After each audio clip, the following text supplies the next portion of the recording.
भस्मासुर तप में लीन हो गया। क्या तप करा है भस्मासुर ने, क्या तप करा। शिव जी प्रसन्न हो गए।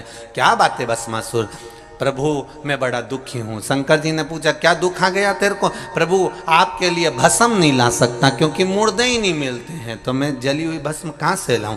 शंकर भगवान बोले तो फिर क्या करेगा, बस आप मुझे वर दे दो, मैं जिस पे हाथ रखूं वही भस्म हो जाए, इतनी कृपा कर दीजिए बस, और कुछ नहीं चाहिए।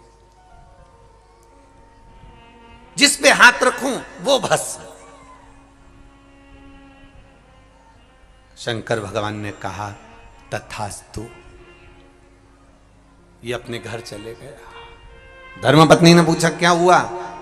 भगवान शंकर प्रसन्न हो गए। हो, उन्होंने वर भी दे दिया, जिस पे हाथ रखे वही भस्म। धर्मपत्नी बोली पहले एक आध बार फैक्ट्री की मशीनों को ऐसी चला के देखना पड़ता है काम कर रही कि नहीं कर रही। तो पति ने बोला क्या, शिवजी बहुत चतुर हैं, तुम्हें इतनी जल्दी भस्म होने का आशीर्वाद नहीं दे सकते, ये मैं गारंटी देती हूं। इतने में पत्नी ने जैसे ही बोला तो पति बोला तू ऐसा मत बोल, वो महादेव हैं, ऐसा हो नहीं सकता कि वो मुझे वर नहीं दे सकते, वो तो वर देते हैं।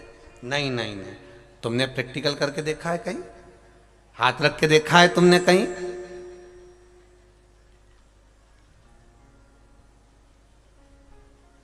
पहले फैक्ट्री का मुहूर्त श्री गणेश वहीं से होना चाहिए जिन्होंने वरदान दिया। मतलब शंकर जी के ऊपर पहले हाथ रख के देखो, अगर वो भस्म हो जाए तो समझ लो कि तुम्हारा आशीर्वाद तुम्हें अच्छा मिल गया, और नहीं हो तो समझ लो ने झूठा वरदान दिया। अब भस्मासुर वापिस पहुंच गया। हर हर महादेव। शंकर भगवान ने पूछा दादा कैसे आ गया। कुछ नहीं, आपके ऊपर हाथ रख के देखना है। शिव जी बोले क्यों। शंकर भगवान बोले तू मेरे ऊपर हाथ क्यों रखना चाहता है, बस मुझे देखना है कि आपने जो भस्म का आशीर्वाद दिया वो सही है कि गलत है। क्योंकि सवेरे सवेरे मालूम पड़े मैं गया ब्रह्म मुहूर्त में, मैंने जाकर किसी के ऊपर हाथ रख दिया और वो भस्म ही नहीं हुआ, और मालूम पड़े तुम्हारे लिए भस्म लाना है और मिली नहीं, तो फिर मैं क्या करूंगा। इसलिए मैं तो आज ही प्रैक्टिकल करना चाहता हूँ। शंकर भगवान बोले क्या करेगा, बस आप पर हाथ रखूंगा। शिव जी ने बोले मैं अब भी नंदी को बुलाता हूं। तो भस्मासुर बोला नंदी की क्या जरूरत है। शंकर भगवान बोले तुझे जरूरत नहीं, जरूरत मुझे। तुझे जरूरत नहीं है, भस्म नंदी की जरूरत मुझे है, तो तुम नंदी से क्या करोगे। शंकर भगवान बोले रुक तो जा। और जो शंकर जी ने डमरू खड़काया, जो डमरू बजाया, नंदी आया। शंकर भगवान बैठे नंदी पे, और नंदी पे बैठे और नंदी से बोले ऐसी जगह ले जा जहां ये भस्मासुर नहीं आए, ऐसी जगह। प्रभु कारण क्या है।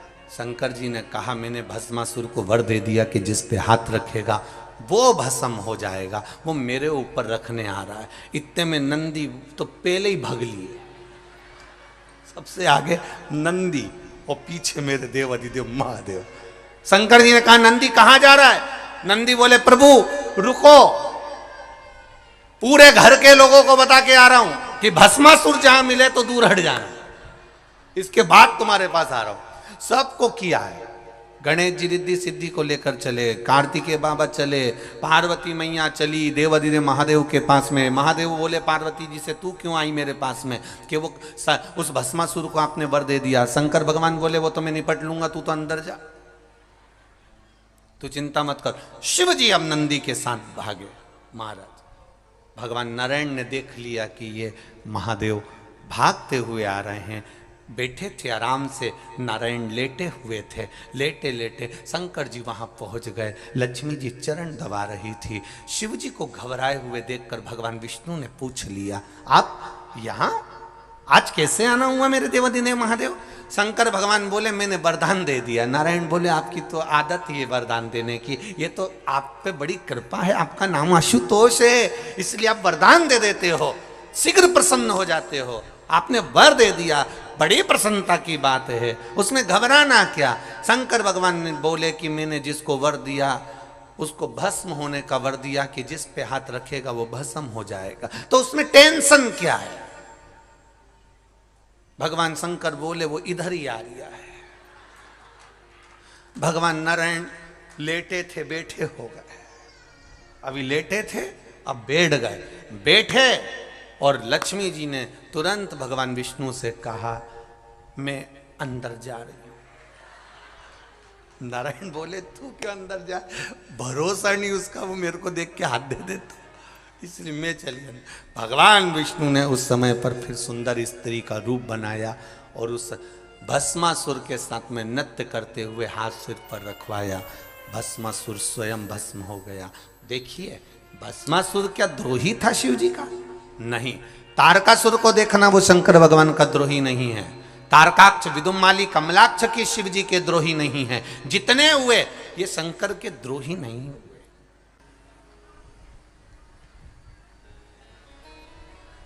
जितना बेर 33 कोटि देवी देवताओं का रहा है देवताओं से, ऐसा बेर कभी मेरे महादेव का नहीं रहा किसी से।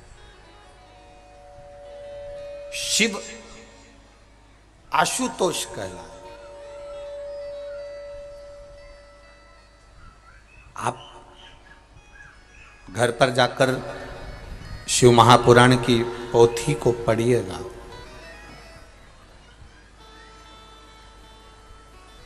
भगवान शंकर के पावन संवाद को आप जरूर पढ़िए कि शंकर भगवान का किसी से बैर रहा हो तो जरूर बताइएगा।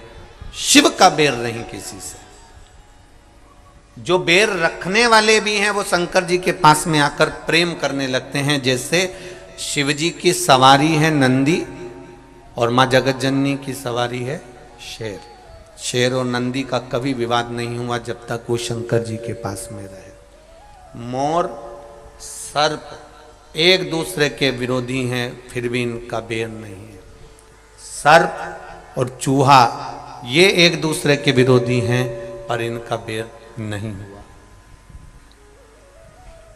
आशुतोष भगवान शिव का एक नाम के साथ में, एक स्मरण के साथ में एक कर्म भी है कि शालीनता, शीतलता, स्नेह, मौनता, करुणाता, वात्सल्यता,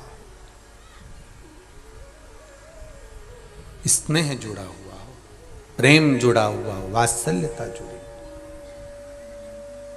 इसलिए आशुतोष नाम में एक सुख है, आशुतोष नाम में एक आनंद है।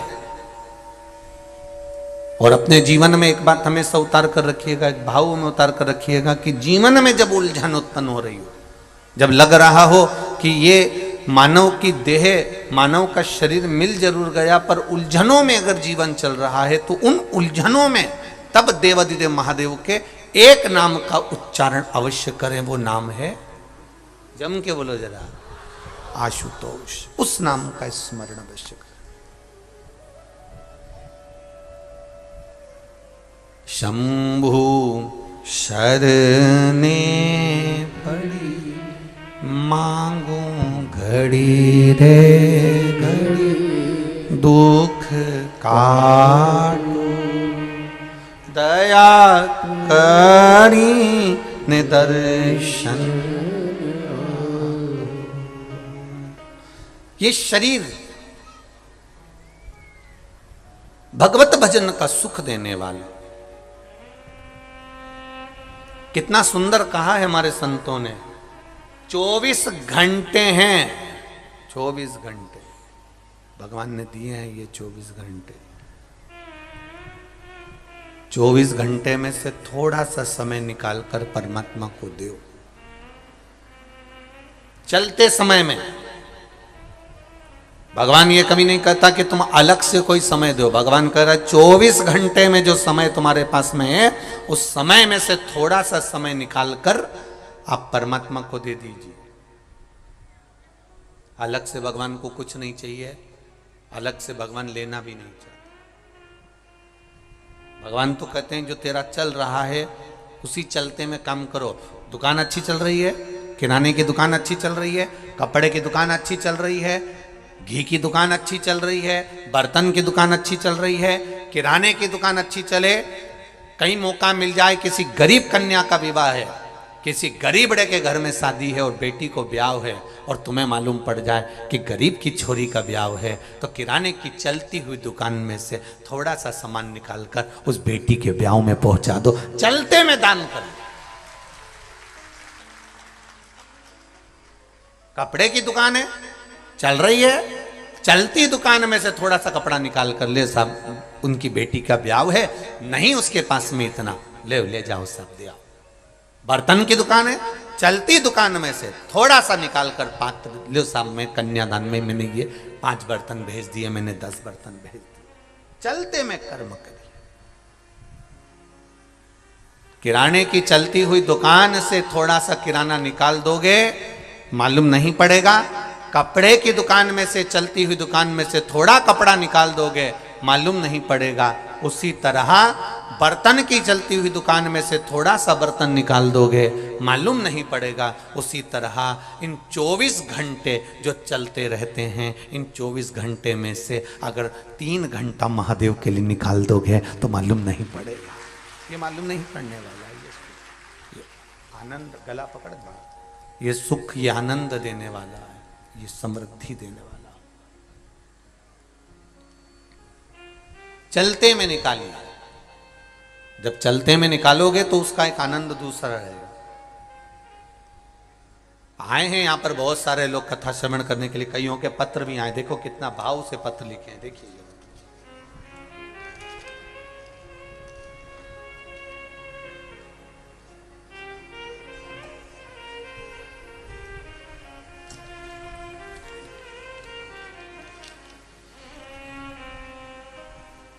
जानकी वर्मा,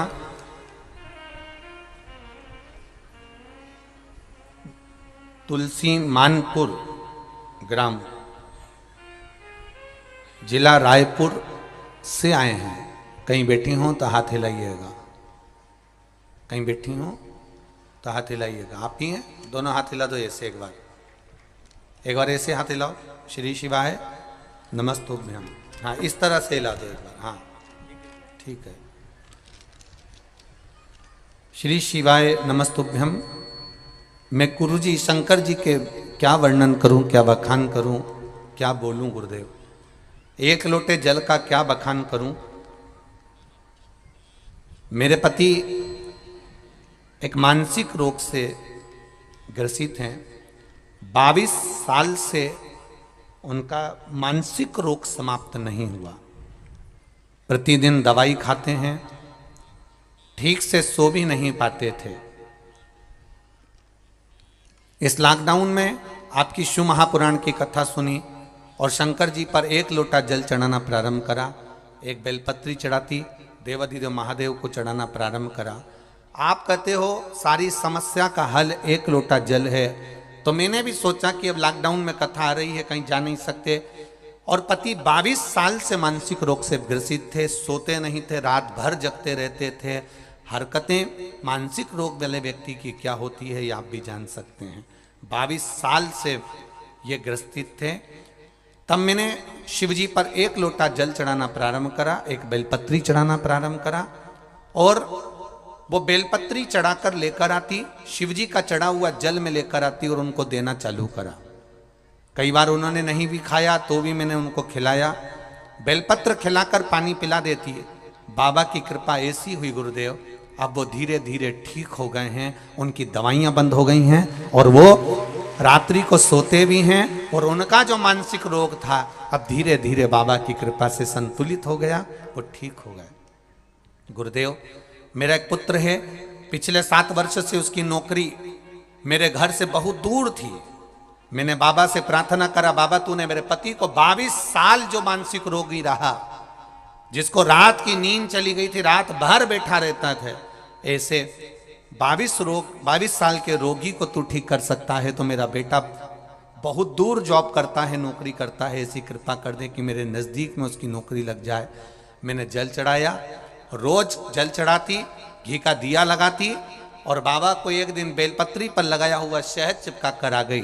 गुरुदेव जिस दिन लगा कर आई उसके 15 दिन बाद ही मेरे बेटे का नौकरी में ट्रांसफर हो गया और मेरे गांव के पास में ही उसकी नौकरी हो गई। मैं बाबा को धन्यवाद देने के लिए आई।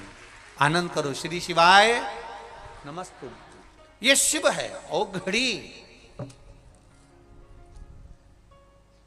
तेरी कृपा बिना नहीं ले एक भी अणु, लेते हैं श्वास तेरी कृपा से तनु तनु।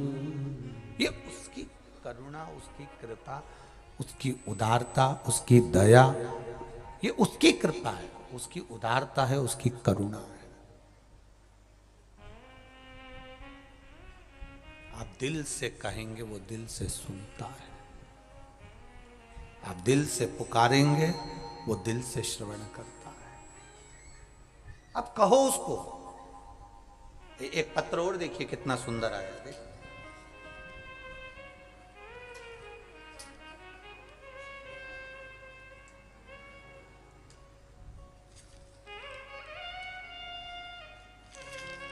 पत्र तो सभी बहुत सुंदर सुंदर लिखे हैं।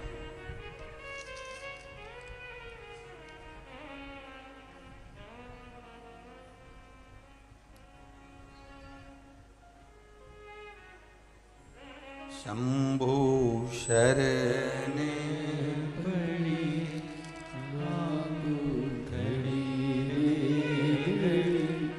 दुख काटो दया करी दर्शन आपो। शंभु शरणे पड़ी मांगो घड़ी रे घड़ी दुख काटो दया करी दर्शन आपो। ओ दया करी दर्शन।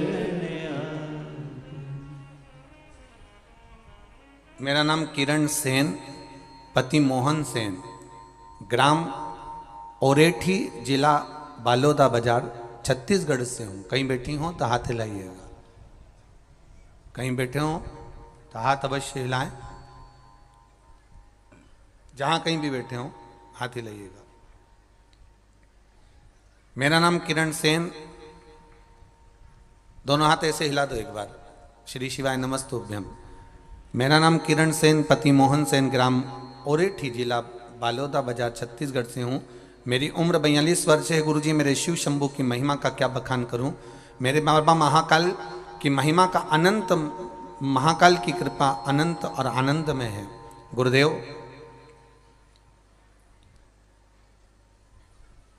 16/9/2022 को डॉक्टरों के कहने पर MRI कराया था क्योंकि मेरे शरीर में तकलीफ थी। मेरे कमर में आसनी पीड़ा हुई। मैं बिना सहारे के चल नहीं पाती थी, सहारे बिना रह नहीं सकती थी।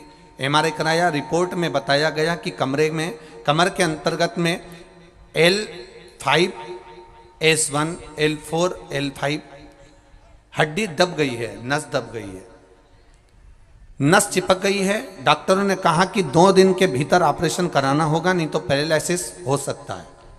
मैं बिना सहारे के चल नहीं पाती थी गुरुदेव। मेरी तब घबराहट हुई और जानकर मैंने दवाई तो ली, जिसकी रिपोर्ट मैंने लगाई है डॉक्टरों की भी, आप रिपोर्ट भी देख सकते हैं गुरुदेव। मैंने दवाइयाँ लेना प्रारंभ करी। डॉक्टर ने कहा 2 दिन के अंदर ऑपरेशन कराना है। मैंने वो दवाई लेकर बाबा देवादिदेव महादेव को दी। बाबा कुंदकेश्वर महादेव का नाम लेकर दवाई लेना चालू करा और 1 लोटा जल 1 लोटा जल और 1 बेलपत्र बाबा देवादिदेव महादेव को चढ़ाया। उस जल को और बेलपत्र को भी खाना प्रारंभ करा। गुरुदेव बाबा की ऐसी कृपा हुई, जिन्होंने कहा था डॉक्टर सामने कि इसका ऑपरेशन जरूरी है, 15 दिन के भीतर बिना सहारे के खड़ी हो गई। और आज मैं बिना सहारे के चलकर बाबा के धाम में यहाँ भाटा पा रखे इस बालोदा बाजार के नजदीक में शिव महापुराण की कथा को श्रवण करने के लिए आई हूँ। बैठिए बहन। श्री शिवाय नमस्तुभ्यम। हर हर महादेव। ये शिव तत्व है, यह औघड़ी है। ये मेरा देव अधिदेव महादेव है, ये मेरा शंकर करुणा सागर है। अब दिल से उसको पुकारेंगे, वो दिल से सुनेगा। अब दिल से उसको कहेंगे, वो दिल से स्वीकार करेगा।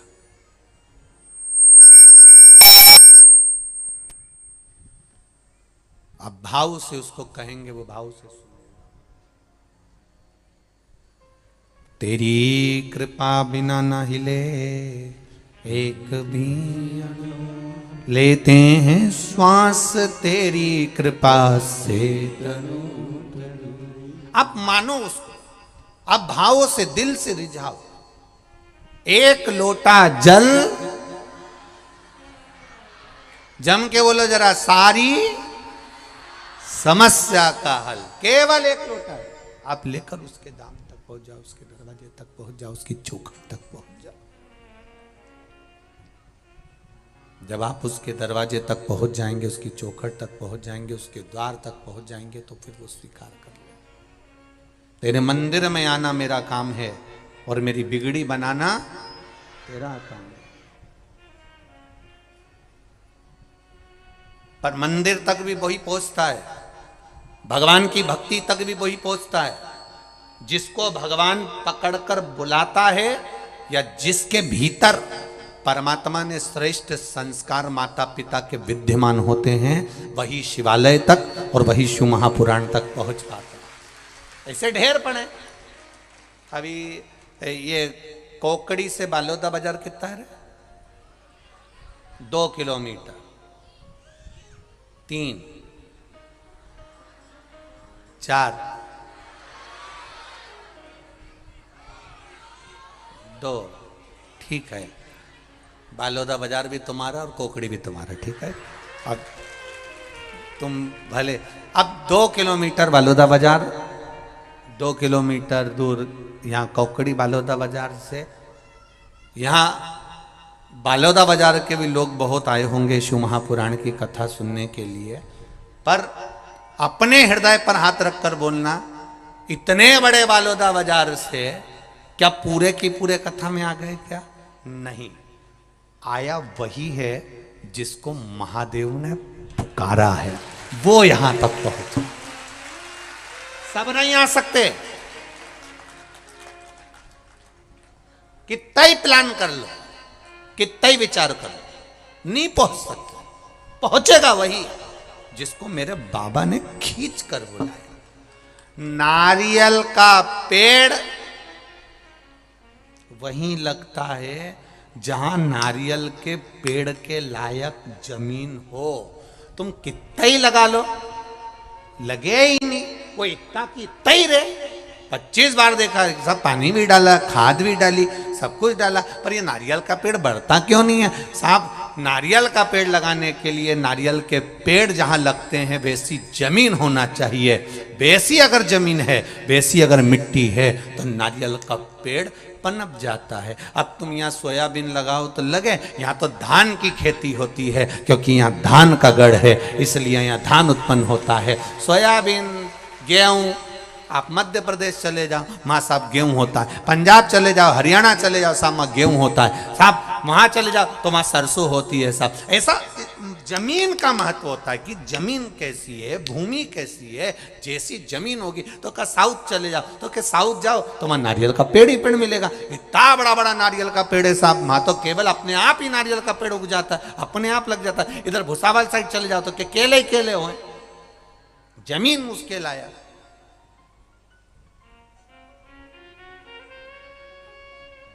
तो इतने बड़े बालोदा बाजार में सब नारियल के पेड़ हो जाएंगे क्या? जमीन जिसकी ठीक है, भूमि, जमीन, मिट्टी जिसकी अच्छी है, नारियल का पेड़ वही होता है। उसी तरह शिव महापुराण की कथा में वही पहुंचता है जिसके माता पिता के संस्कार, जिसके माता पिता के संस्कार प्रबल होते हैं। मिट्टी ठीक है तो नारियल का पेड़ भी ठीक है। माता पिता ने संस्कार श्रेष्ठ दिए हैं, इसलिए वो संस्कारों के बल पर शिव महापुराण की कथा श्रवण करने के लिए पहुंच जाता है। संस्कार के बल। लगाओ, कितना भी लगाओ।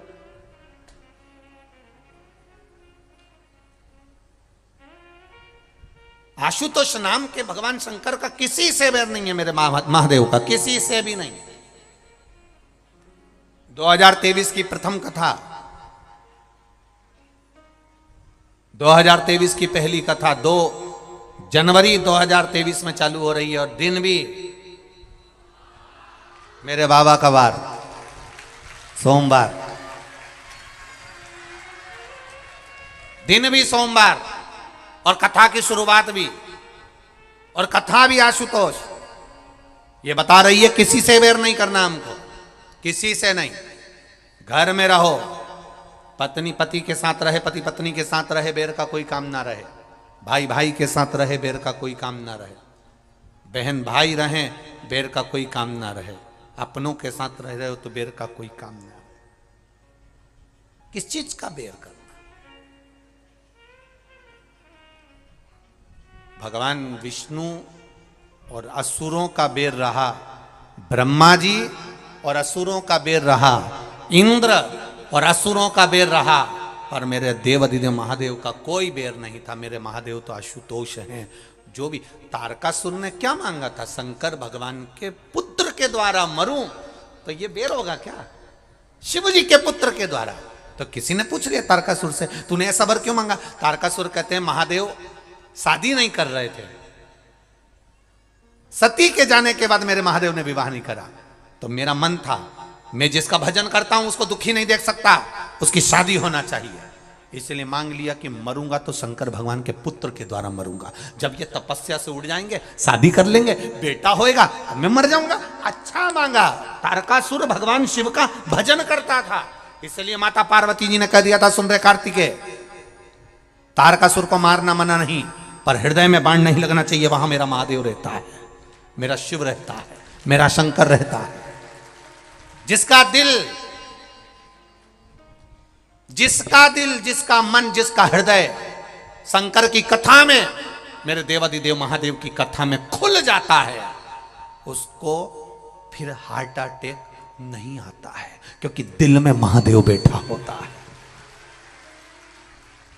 दिल में महादेव बैठा है, चित्त में महादेव बैठा है, भजन में महादेव बैठा है।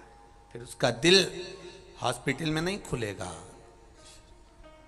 बस एक बार अगर जिसने दिल लगा लिया, जिसने हृदय महादेव के इस पावन कथा में लगा लिया, महादेव की कथा में खोल लिया, फिर उसको कहीं खोलना, कहां खोलना उसको? एक किसी माता ने पत्र लिखा है, इतनी कर्जे में लदालूम हो गई थी, लिखा पत्र, वो पत्र ढूंढना पड़ेगा जी। तो इतनी कथा में इतनी कर्जे में लदालूम हो गई कि बेटे लोग, जिसने पत्र लिखा हो खड़ी हो जाना है, वो ढूंढने पहले तो है।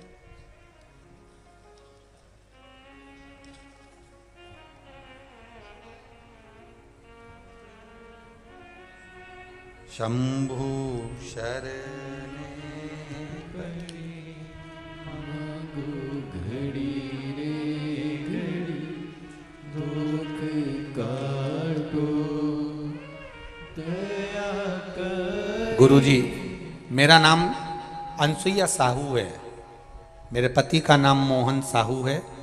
मैं ग्राम दतान पलारी जिला बालोदा बाजार से हूँ। कहीं बैठी हो तो हाथ हिलाइएगा, कहीं बैठी हो तो हाथ हिलाइएगा, जहाँ भी बैठे हो। मेरा नाम अनसुईया साहू है, पति का नाम मोहन साहू है। मैं ग्राम दतान पलारी जिला बालोदा बाजार से हूँ। कहीं बैठे हो तो हाथ अवश्य हिलाएं। बैठे हैं, हाथ हिला दो एक बार ऐसा जरा। हाँ, दिख गई, ठीक है, ठीक है। पंडाल के बाहर हो, टेंट के नीचे, ठीक है। श्री शिवाय नमस्तुभ्यम। मैं 15 से 20 साल से डॉक्टरों के पास इलाज के लिए घूम रही थी गुरुजी। सभी डॉक्टरों ने मेरे शरीर के लिए अलग अलग प्रकार की बीमारियां बताई। बच्चादानी में खराबी बता दी, टीबी बता दी, शुगर, यहां तक कि और भी ज़्यादा बीमारियां मेरे को बता दी। मेरे घर में इतना कष्ट था कि मेरे घर की खेती बिकने की नौबत आ गई। मेरे दो बेटे हैं गुरुजी, टेंशन में मेरे दोनों बच्चे रहने लगे और इतना टेंशन कर लिया कि वो गलत व्यसन की ओर भी चले गए। मेरे घर में पैसा भी नहीं ठहरा, मैं बहुत गरीब परिवार से हूँ गुरुजी, मेरा कोई सहारा नहीं था। हार गई, शरीर से भी धन से भी, सब कर्जे में लदालूम हो गया, जमीन भी बिकने की कतार पर आ गई। तब मेरे भोले बाबा ने मेरे को हाथ पकड़ा। 6 महीने से टीवी पर कथा सुन रही हूँ गुरुदेव, पर 6 महीने के पहले रो रो कर जिंदगी जो निकाली थी, केवल आपके कहने पर 1 लोटा जल लेकर जाती थी, अशोक सुंदरी वाली जगह पर चढ़ाकर, शिव जी पर चढ़ाकर आती थी। लाल चंदन और घी का दिया बाबा को लगाती थी। आपने कहा था बेलपत्री के वृक्ष के नीचे दिया लगाओ, वो लगाकर आती। रोज विनती करती, जमीन बची है, कर्जे में जा रही है, पूरी डूब रही है, बाबा बचा लो, मेरे बच्चे टेंशन में होकर मदिरा का पान कर रहे हैं, बचा लीजिए दादा। रोज बाबा से विनती करती, पशुपति व्रत करना प्रारंभ कर दिया। शरीर में रोग बहुत था। 6 महीने से लगातार कथा सुनकर बाबा को जल चढ़ाना प्रारंभ करा। आज मेरे बाबा ने मेरे बेटों का हाथ पकड़ लिया, मेरे बेटों ने मदिरा का नशा छोड़ा और मेरी जमीन बच गई, कर्जे से चुकती कर दी। जो कर्जा था मेरे बाबा ने सब चुकवा दिया। मैं बाबा को प्रणाम करने आई। बैठो बहन, श्री शिवाय नमस्ते। ये शिव तत्व है, ये शंकर है।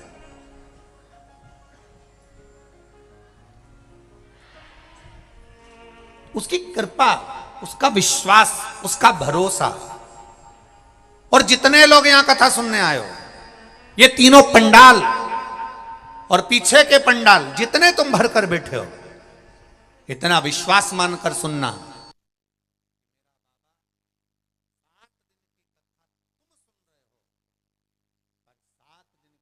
श्रवण करने के बाद मेरा बाबा कितना देता है तो मेरा देवाधिदेव महादेव ही जान सकता।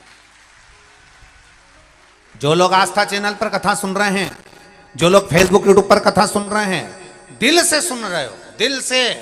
मेरा आशुतोष, जिसको दुनिया के लोग कहते हैं शीघ्र प्रसन्न होने वाला, आशुतोष का मतलब ही है शीघ्र प्रसन्न होने वाला। 1 लोटा जल चढ़ाया, प्रसन्न हो गया। चोर चोरी करने उसके ऊपर चढ़ गया, प्रसन्न हो गया। चोर अपना कपड़ा जलाकर चोरी का सामान ढूंढ रहा, प्रसन्न हो गया। इतना प्रसन्न होने वाला देवता दुनिया में कहां होगा, कहां?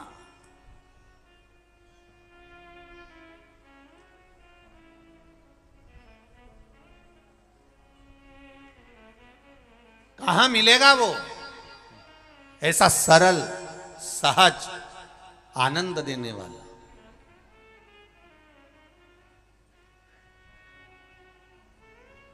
विचार करो जरा।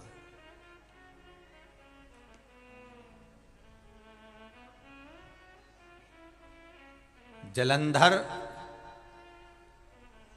वृंदा के पति, जिसका द्वेष भगवान नारायण के साथ में,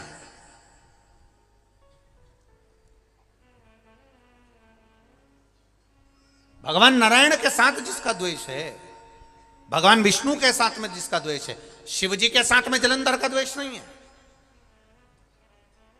क्योंकि जलंधर हुआ कहां से? शंकर भगवान को क्रोध आया, अवधूत रूप धारण करा। अवधूत रूप के क्रोध को ब्रह्मा जी ने घोड़ा बनाकर समुद्र में डाल दिया और उससे एक बालक उत्पन्न हो गया जिसका नाम जलंधर था। तो शिव जी से बैर क्यों करेगा वो? शंकर भगवान से उसका कोई बैर नहीं। पर मारा किसने? मेरे शंकर भगवान ने मारा। क्यों मारा? क्योंकि मेरे देवाधिदेव महादेव से भगवान नारायण, भगवान ब्रह्मा, 33 कोटि देवी देवताओं ने जाकर कहा ये उत्पात मचा रहा है, धर्म नष्ट कर रहा है। मेरे शिव मारने के लिए आतुर जब होते हैं जब कोई धर्म को नष्ट करे। मेरा शंकर आता तब है जब धर्म नष्ट होता है। ये शिव महापुराण की कथा दुनिया के लोग सुन रहे हैं, सारा संसार, देश विदेश में लोग सुन रहे हैं। जहां शंकर के मंदिर नहीं थे वहां शंकर के मंदिर बन गए। जो शिव के मंदिर टूट रहे थे उन शिव के मंदिर को लोगों ने बचाना प्रारंभ कर लिया। जिन मंदिरों में धूल जमी होती थी उस मंदिर में जाना प्रारंभ कर दिया। जिस मंदिर में कोई नहीं जाता था, कुत्ते बैठे रहते थे, वो मंदिर साफ होकर आज भक्तों ने जाना प्रारंभ कर दिया। कारण क्या है? क्योंकि जब जब धर्म की हानि होती है तब मेरा महादेव सम्मुख में आता है। और देखा मेरे महादेव ने इस भारत की भूमि पर भी कहीं ना कहीं सनातन धर्म टूट रहा है, धर्म की हानि हो रही है। तब शिव पुराण के रूप में मेरा सनातन धर्म को बचाने मेरा महादेव आ गया। सनातन धर्म को बचाने के लिए मेरा महादेव प्रकट हुआ। यह शिव पुराण नहीं है, यह समझ लेना कि कुबेर भंडारी के रूप में, कुबेरेश्वर महादेव के रूप में। यह शिव पुराण नहीं, कुबेरेश्वर महादेव के रूप में सनातन धर्म को बचाने के लिए यह शंकर की गाथा है। शिव तत्व शंकर स्वयं आया है, उसको पहचान। सबसे ज्यादा खुशी होना चाहिए कौकड़ी, बालोदा बाजार, भाटापारा वालों को सबसे ज्यादा प्रसन्नता होना चाहिए। क्यों? हमारे नगर के पास में, हमारे क्षेत्र के पास में, हमारे जिले के अंतर्गत देवाधिदेव महादेव की कथा हो रही है। कहीं शिव की कृपा होना थी, इसलिए बाबा ने इस कथा को करा दिया। कहीं शिव की कृपा होना थी। क्यों आया? क्या कारण था? इसलिए क्या कारण था?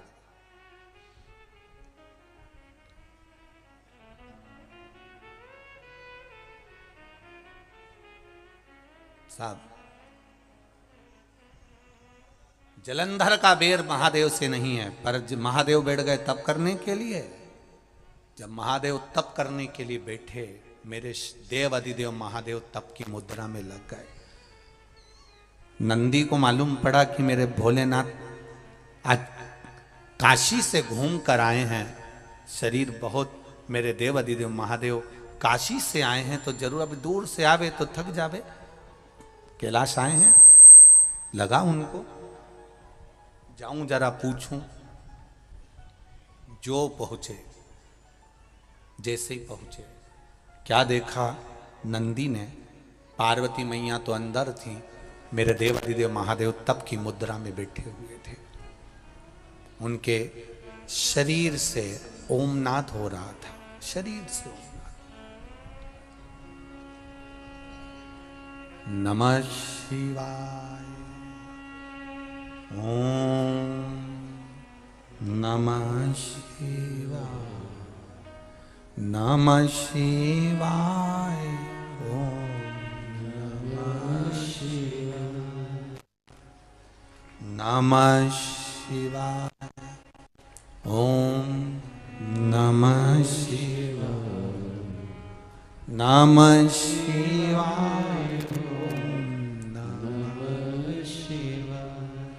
पहले भी कथा में कहा, नारी नमः शिवाय से चालू करती है। वो सुना है कि नहीं सुना? सुना है सबने? और पुरुष ओम नमः शिवाय से चालू करता है। दोनों में अंतर है। नारी क्या बोलती है? नमः शिवाय, ओम नमः शिवाय, नमः शिवाय, ओम। और पुरुष जो गुणगान करता है वो ओम नमः शिवाय, ओम नमः शिवाय, ओम नमः शिवाय, ओम नमः शिवाय। दोनों के गुणगान में शिव बैठे हैं, मेरे महादेव बैठे हैं, कैलाश पर्वत पर विराजमान है। मेरे देवाधिदेव महादेव शंकर आनंद के साथ बैठे थे, तप मुद्रा में थे। शब्द निकल रहा शरीर में से, ओम नाद निकल रहा शरीर में से, शरीर में से ओम नाद निकल रहा।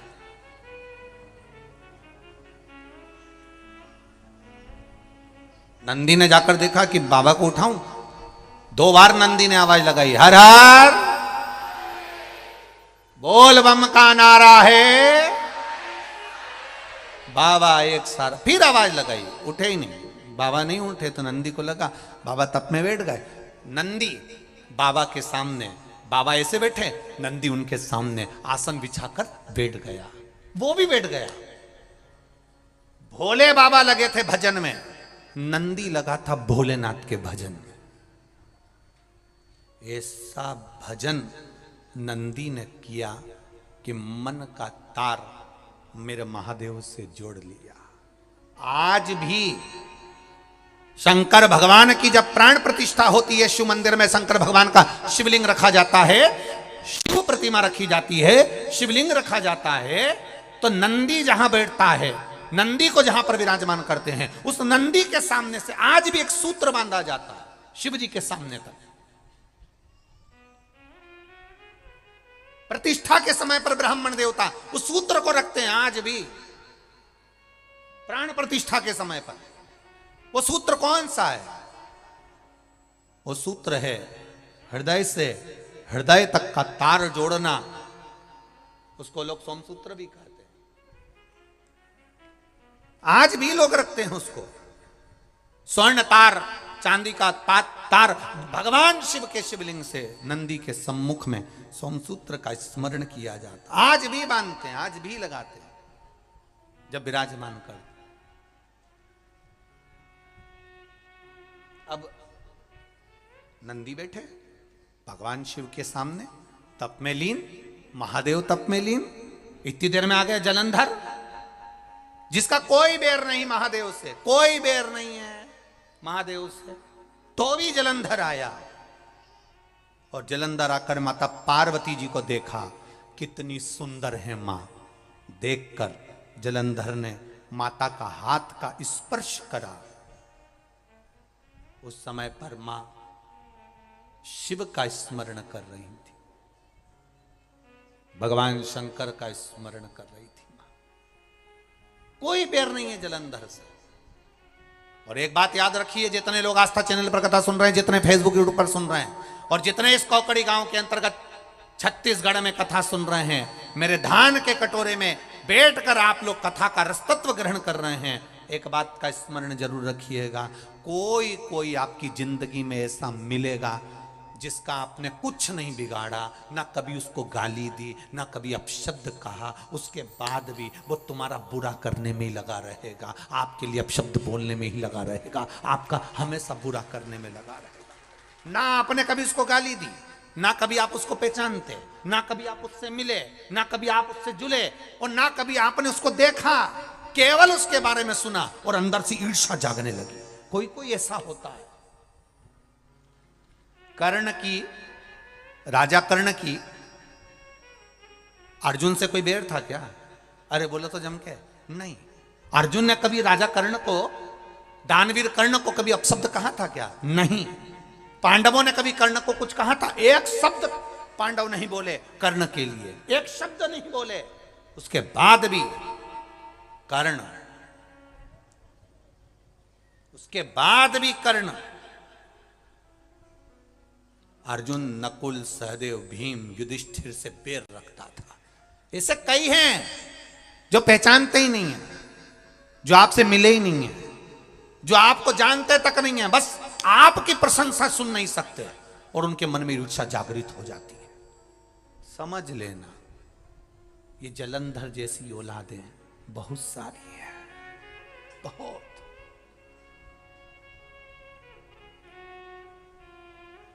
कितना बड़ा संवाद है शिव महापुराण का, कभी ध्यान से सुनिएगा। स्वयं माता लक्ष्मी ने भगवान नारायण से कह दिया था, स्वयं रुक्मणी जी ने भगवान कृष्ण से कह दिया था, रुक्मणी जी भगवान कृष्ण से कह दिए एक बार, ठाकुर मेरे लाडले, मेरे कृष्ण, आपसे एक बात कहना चाहती हूं। भगवान ने कहा, बोल क्या कहना चाहती है रुक्मणी? रुक्मणी जी कहती हैं, मैं ये कहना चाहती हूं कि कर्ण इतना बड़ा दानवीर था, इतना दान देता था, इतना बड़ा दानवीर कहलाता था, कर्ण जैसा कोई दानी नहीं हुआ संसार में। अर्जुन भी उसके आगे फीका था, अर्जुन भी उसके आगे फीका था। फिर कर्ण जब इतना बड़ा दानी था तो ऐसी मौत क्यों मरा? कीचड़ में, खड्डे में उसका रथ का पहिया जाता है, वो गिर जाता है और बाणों से छन्नी हो जाता है। क्या कारण क्या है? भगवान कृष्ण से रुक्मणी जी पूछ रही है कि कर्ण इतना बड़ा दानवीर था, इतना बड़ा पुण्यात्मा था, इतना सत्कर्मी था, फिर खड्डे में गिरकर, पानी के खड्डे में गिरकर मरा। कारण क्या था? क्या कारण था? कई लोग कहते हैं वो तो बहुत भजन करता है, एक्सीडेंट हो गया, मर गया, इतना बड़ा भजन करने वाला, उसके साथ ऐसा कैसे हो गया? वो तो बहुत दान करता था, इतना अच्छा था, ऐसा मर गया। बताओ बेचारा इतना अच्छा था और इस तरह से मरा। हमको दया आती है तो रुक्मणी जी को क्यों नहीं दया आएगी? माता रुक्मणी के हृदय में यह बात पहुंच गई और रुक्मणी जी ने भगवान द्वारकाधीश से पूछा। आज हस्तिनापुर जाने से पहले आपको बताना पड़ेगा कि राजा कर्ण ने ऐसा कौन सा कारण कर दिया था जो राजा कर्ण इस तरह से मरा है। वो तो दानवीर था, पुण्यात्मा था, इतना दान देता था, इतना सत्कर्म करता था, फिर ऐसा क्यों मरा है? भगवान द्वारकाधीश ने कहा रुक्मणी तुम नहीं जान सकती, तुम्हें क्या बताऊं? नहीं, रुक्मणी जी बोली तुम्हें बताना पड़ेगा। तब भगवान कृष्ण ने कहा रुक्मणी एक कारण सुन। दानवीर है ना कर्ण, बहुत दानी है ना कर्ण, खूब दान देता है ना कर्ण, हाँ, तो उसकी मौत ऐसे कैसे हो गई? रुक्मणी, अभिमन्यु चक्रव्यूह के अंदर फंसा था, बाण उसके शरीर में लगे हुए थे, कौरव हंस रहे थे, कर्ण के चरणों में अभिमन्यु पड़ा हुआ था और अभिमन्यु ने कहा था राजा कर्ण से, तुम दानवीर हो, मैं मर रहा हूं, थोड़ा सा पानी पिला दो, बस प्यास लग रही है मरते समय, मरना है मेरे को, निश्चित है। राजा कर्ण को गुस्सा आया।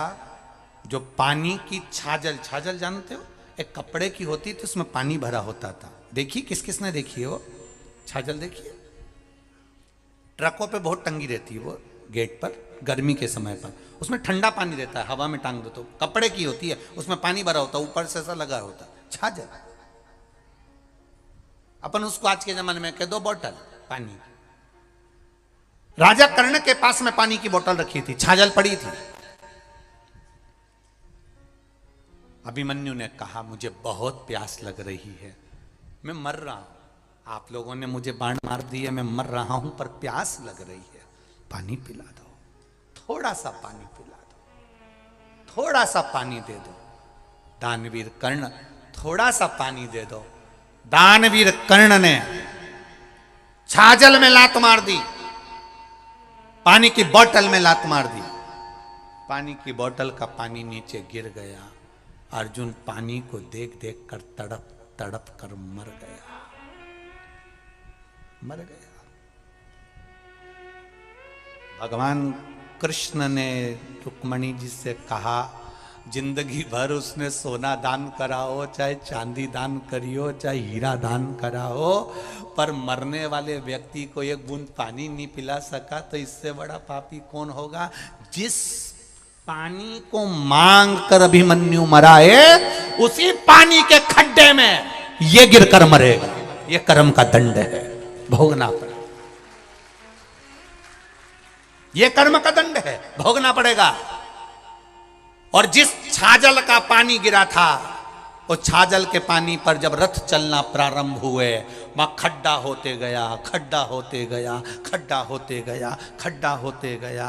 और अभिमन्यु जिस छाजल के जल के खड्डे से खड्डा हो गया रथ चल चल के, और कर्ण रथ भगा रहा था, खड्डे में रथ गिर गया और कर्ण नीचे गिरा और मारा गया। देखिए उस पानी ने कितना कमाल कर दिया, एक बूंद पानी प्यासे को नहीं पिला सकता, प्यासे को। जोड़ जोड़ जोड़ जोड़ के मर गए, अंत में इतने बड़े फोटो घर में और दुकान में टंग गए। क्या करा जिंदगी में?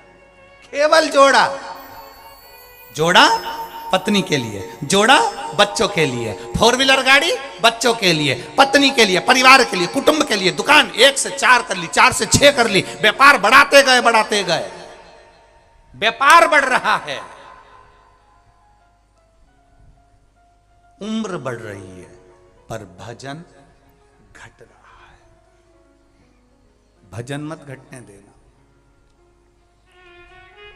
24 घंटे भगवान का भजन नहीं कर सकते, मत करो। 1 लोटा जल लेकर महादेव के मंदिर में चले जाना, 5 मिनट लगेंगे, श्री शिवाय नमस्तुभ्यम कहकर चढ़ा देना, बस उसके दरवाजे से होकर आ जाना।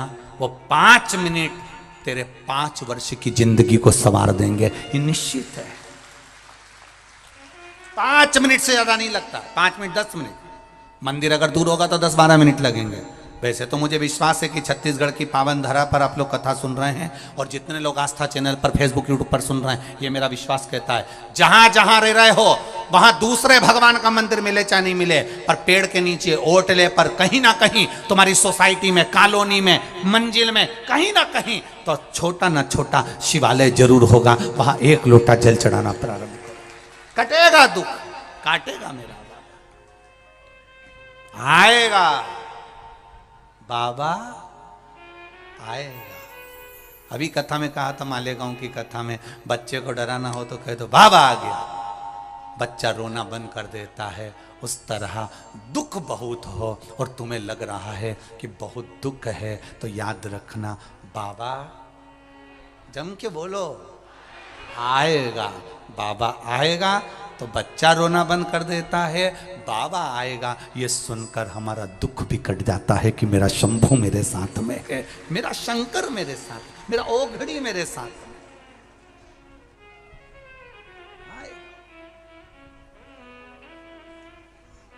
बुरे नहीं सकता।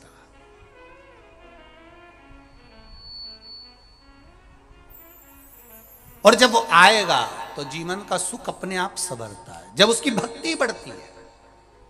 एक राजा कर्ण के मरने का चरित्र कह रहा है कि एक मरने वाले व्यक्ति को पानी पिला नहीं सका, तो मरा भी ऐसा कि उसी खड्डे में डूबकर, उसी खड्डे में रथ का पहिया फंसकर पटक गया, नीचे गिर गया। कभी कभी हमारा धन, हमारी संपदा ही हमारा दुख का कारण हो जाती है। बहुत पैसा होता है, बहुत पैसा होता है, तो कोई उसके बेटे को, पत्नी को, परिवार को कोई ले जाए, क्यों ले गए? पैसे के चक्कर में उठा कर ले गए साहब, किडनैप कर लिया साहब। धन इतना कमाया था, वो धन ही हमारा विनाश का कारण हो। धन, वो दौलत ही हमारा विनाश है। कहां करें? शिव जी के सामने नंदी बैठ गया, तप में लीन, साधना में लीन। एक प्रश्न करा है किसी बेटी ने, इस पत्र के माध्यम से एक प्रश्न किया गया।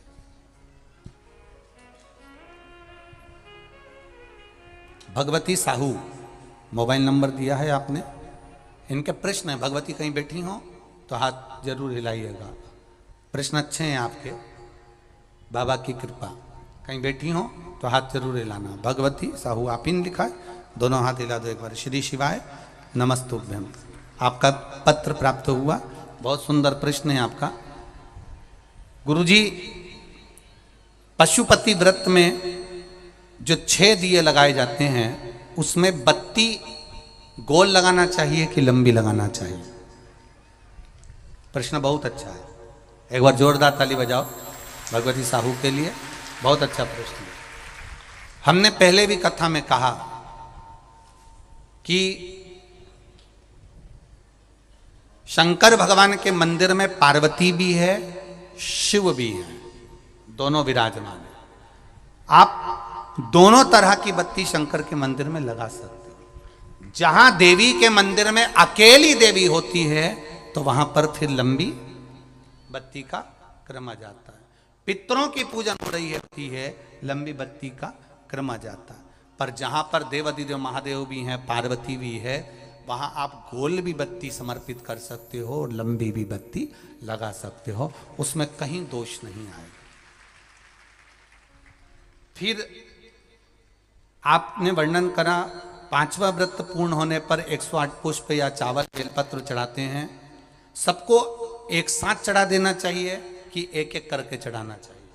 वैसे शास्त्र रीति के अनुसार पशुपति व्रत में जो 5वां सोमवार पूर्ण होगा और आप 108 अगर कोई वस्तु चढ़ा रहे हो तो एक एक कर श्री शिवाय नमस्तुभ्यम, श्री शिवाय नमस्तुभ्यम एक एक कर चढ़ाना चाहिए। एक साथ हाथ में लिया और एक साथ नहीं चढ़ाना, एक एक कर समर्पित। बहुत अच्छा प्रश्न है। एक प्रश्न जो आपने किया था उसका उत्तर इस कथा में चल रहा है, नंदी वाला जो प्रश्न आपने तीसरा करा है उसका उत्तर इस कथा में चल रहा है कि आप कहते हो कि मंदिर से जाते समय नंदी के कानों में कहकर चले जाओ। बैठिए बैठिए बैठिए बैठिए। बहुत सुंदर प्रश्न है आपके, बहुत भाव से और आनंद से आपने करा और जनमानस के कल्याण के प्रश्न है ये, केवल आपके लिए नहीं है, ये सबके लिए इतने जोरदार प्रश्न है। जो गलती भी करते होंगे तो इसको सुधार सकते।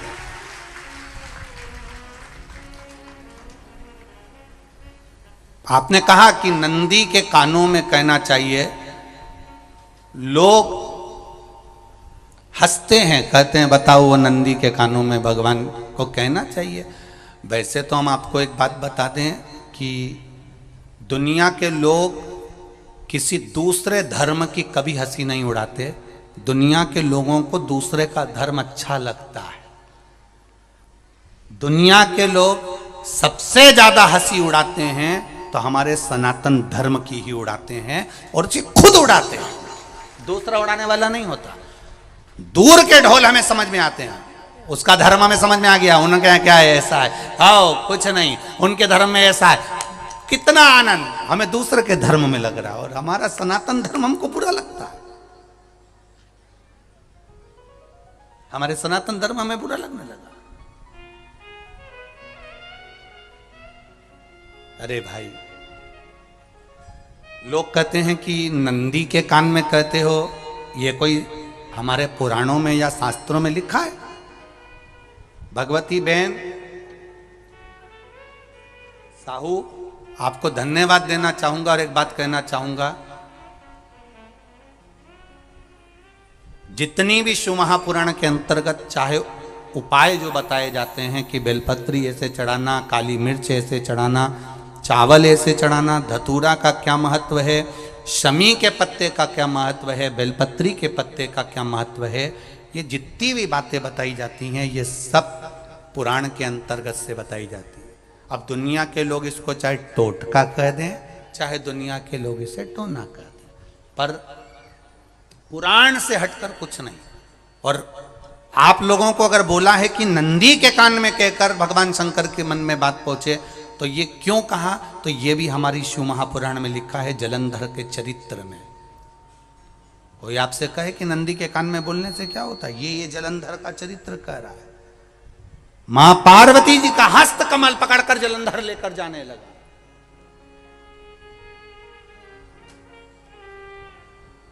वृंदा का पति लेकर जा रहा। वृंदा तो भगवान की भक्ति में लीन रहती थी, उसको तो जलंधर को सबसे ज्यादा तकलीफ थी नारायण से, पर शिव के पास आ गया क्योंकि ईर्षा प्रवृत्ति। अभी कथा में कहा कोई कोई ऐसा होता है जिसको तुमसे बेर नहीं होता तो भी अंदर से ईर्षा जाग जाती है। कोई कोई ऐसा होगा जिसको अंदर से ईर्षा जागती है, अपने आप अंदर से ईर्षा जागती है, उसका कोई बेर नहीं, पर ईर्षा जाग रही, भीतर से ईर्षा जाग। ना आप उससे मिले हो, ना कभी वो आप उसके सामने बैठे हो। कई लोग किसी ना किसी की बुराई करते हैं तो हम लोग पूछ भी लेते हैं, क्यों साहब उनसे मिलकर आए हो क्या तुम? कभी नहीं मिल किया है, कभी उनका सामना हुआ नहीं हुआ, तो फिर बुराई क्यों कर रहा? एक ने कर दी थी इसलिए हमारे ध्यान में था तो हमने भी कर दी। लो, वो कुआं में डूब के मरेगा तो तू भी मरेगा का? नहीं। नंदी सामने बैठा है, गणेश जी को मालूम पड़ गया, कार्तिकेय को मालूम पड़ गया, मां पार्वती जी का हस्त कमल जलंधर ने पकड़ लिया और लेकर चला। मालूम पड़ गया, तब नहीं रहा गया। गणेश जी को क्रोध आ गया और गणेश जी महाराज आए, शिव जी को जगाने लगे। पिताजी पिताजी पिताजी कर कर जगाया। उठो पिताजी, पिताजी उठिए, पिताजी जागिए। पिता को जगा रहे हैं। भगवान शंकर नहीं उठे, तप में लीन थे। क्या करें हम? जलंधर के पास में इतना बल है, इतना बल है, और पिता की आज्ञा नहीं होगी तो हम कैसे मार देंगे इसको? मारने को तो हम मार दें। मां ने आज्ञा करी थी कि जलंधर उसको तारकासुर को मार दो, तो कार्तिकेय ने तारकासुर को मार दिया। शिव जी की आज्ञा नहीं तो हम इसको कैसे मारें?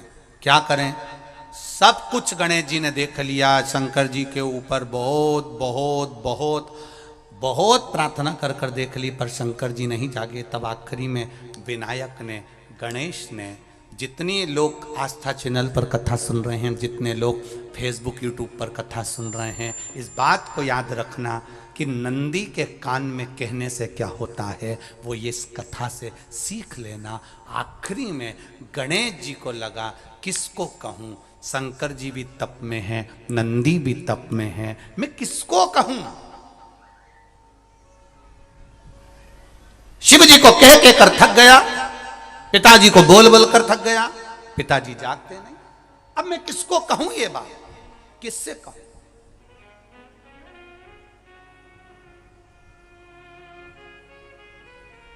विनायक गए सीधे अब नंदी के पास में। नंदी भी तप में लीन थे, शंकर जी की ओर मुख था, शंकर जी की ओर मुख था। गए और जाकर तुरंत विनायक ने नंदी के कानों में जाकर कहा, नंदीश्वर, मैया का हाथ पकड़कर जलंधर लेकर जा रहा है। पिताजी तप में लीन हैं, कृपा करिए ना। बस केवल नंदी के कान में कहा, गणेश जी दूर हट गए। नंदी के कान में कहा, शंकर जी के नेत्र खुल गए, शिव जी के नेत्र खुले। ध्यान देना जरा, इस शिव महापुराण की, आशुतोष शिव महापुराण की कथा, जो कथा यहां कही जा रही है, यह कथा पहले के चरित्रों में सुनने को नहीं मिली होगी। जरा ध्यान देना इस संवाद पर। जितने लोग आस्था चैनल पर, जितने फेसबुक यूट्यूब पर सुन रहे हैं, सनातन धर्म की हंसी उड़ाने वाले कह देते हैं नंदी के कान में कहने से क्या होता है, नंदी के सामने जाकर बोलने से क्या होता है, नंदी के पास बैठकर बोलने से क्या होता है, नंदी के पास बैठकर शंकर जी का मात्र दीदार करने से क्या होता है, दर्शन करने से क्या होता है। वो अच्छे से समझ लेना। जो लोग सनातन धर्म पर उंगलियां उठाते हैं, वो अच्छे से समझ लें इस बात को।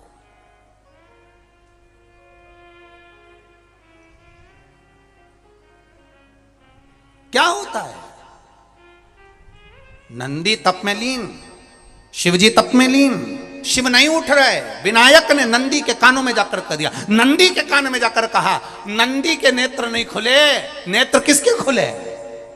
जम के बोलो, महादेव के खुले हैं, शिव जी के खुले हैं। ये मन का तार। नंदी शंकर की आराधना कर रहे थे, शिव अपनी भक्ति में डूबे थे। यहां कहा, यहां पहुंचा, जो दिल में था उस तक बात पहुंच गई। नंदी के दिल में शिव थे, तुम कहे, नंदी ने शंकर तक बात पहुंचा दी। वो सूत्र जो बंधा था दिल से दिल तक का, वो पहुंच गया। वो सूत्र जो दिल से दिल तक बंधा हुआ था, मन से बंधा हुआ था, खबर वहां तक पहुंच गई, खबर पहुंच गई।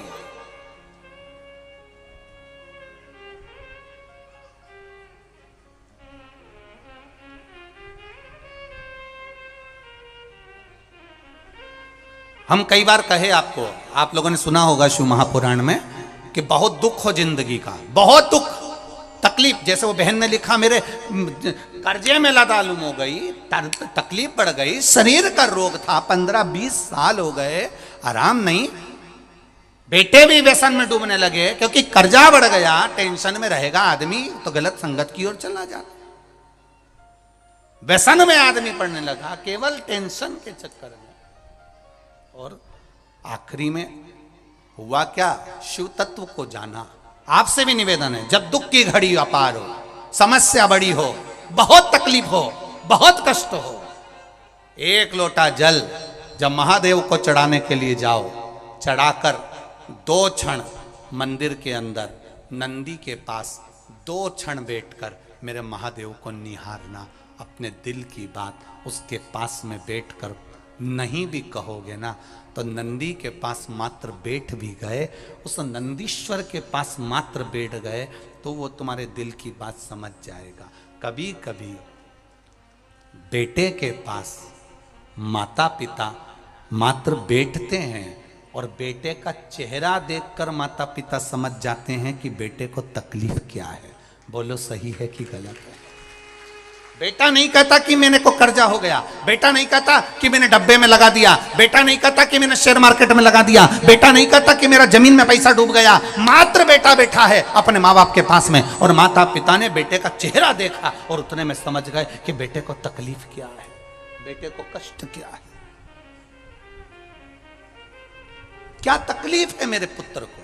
बेटा कथा का स्मरण, एक लाइन का स्मरण, आ बैठ मेरे पास तुझे देखता रहूं, ना मैं कुछ कहूं ना देखने में समझ आ जाएगा क्या है इसको, क्या बोल रहा है, क्या है।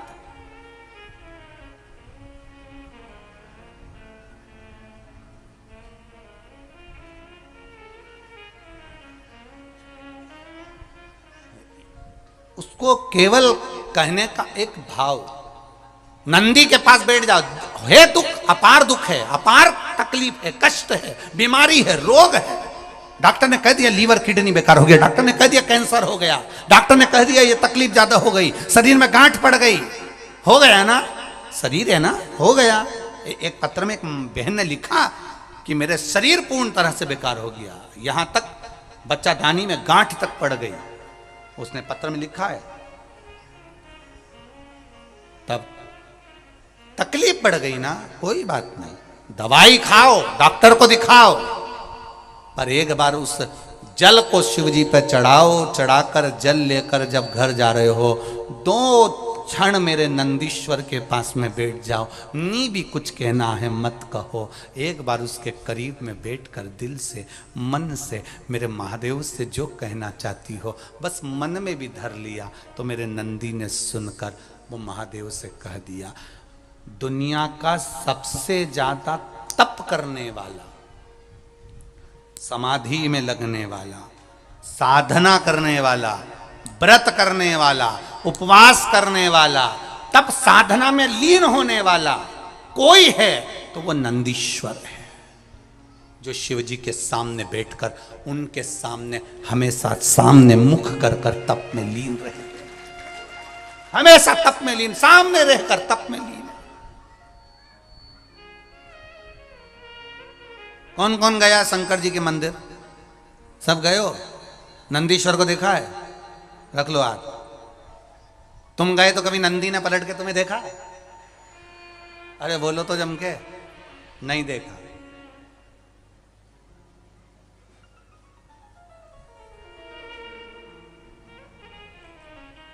कौन सी कलर की साड़ी पहन के आई, कभी नंदी ने पूछा? नहीं पूछा। पलटा? नहीं। केवल एक टकटकी है उस नंदी की, वो है देव अधिदेव महादेव। नंदी की कथा कहती है जब हम शिव महापुराण में जाएं, भगवान की कथा में जाएं, मंदिर में जाएं, नंदी हमको सीख देता है कि तुम्हारा ध्यान दूसरी जगह नहीं जाना चाहिए, मैं शिव को देख रहा हूं, तुम भी शिव का दीदार कर कर जाइए। कुछ नहीं देखती, कुछ नहीं।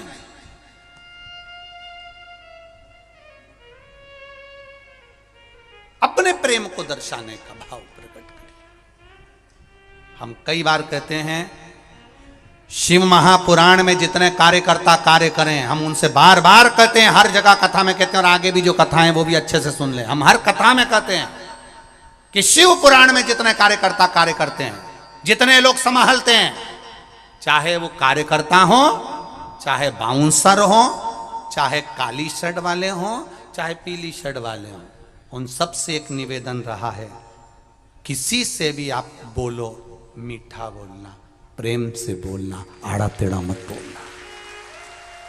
दुनिया के लोग आपको नंदी के रूप में देखते हैं, सेवक के रूप में देखते हैं कि आप देवाधिदेव महादेव की सेवा करने आए हो, और आप अगर किसी से अपशब्द कह दो या किसी से आड़ा टेढ़ा कह दो तो उसमें आपकी श्रेष्ठता नहीं है। दुनिया के लोगों को ये लगता है हम सीहोर वाले महाराज की कथा में गए थे और हमारे को ऐसा कह दिया। दिक्कत वहां खड़ी हो जाती। कहीं ना कहीं छोटे से गांव में भी अगर भगवान आनंद कराकर इस कथा का रसपान करा रहा है, श्रवण करा रहा है, तो कहीं ना कहीं समझना कि जिंदगी के छोटे से इस गांव से इतने बड़े बड़े शहर छोड़कर छोटे से गांव से आप इस कथा की शुरुआत कर रहे हो, तो ये अंदाजा लगा कर रखना कि परमात्मा छोटे से छोटा कोई कार्य भी है, छोटे से छोटा कोई काम भी है, छोटे से छोटा कोई शिवालय भी है, छोटे से छोटा कोई देवालय भी है, तो उसमें चिंता मत करना कि बड़े मंदिर में जाऊंगी, जल चढ़ाऊंगी, तब हमारा काम सफल होगा। बड़े मंदिर में जाऊंगी, तब हम मंदिर में जल चढ़ाएंगे, तब जाकर भगवान हमारी सुनेगा। या बहुत बड़े मंदिर में जाऊंगी, बहुत प्रचलित मंदिर में जाऊंगी, तब भगवान हमारे कार्य को सफलता देगा। ऐसा नहीं है। छोटे से छोटे शिवालय में भी आप जाओगे, छोटे से छोटे मंदिर में भी आप जाओगे, तो भी उसमें मेरा परमात्मा ही मिलेगा, दूसरा कोई नहीं।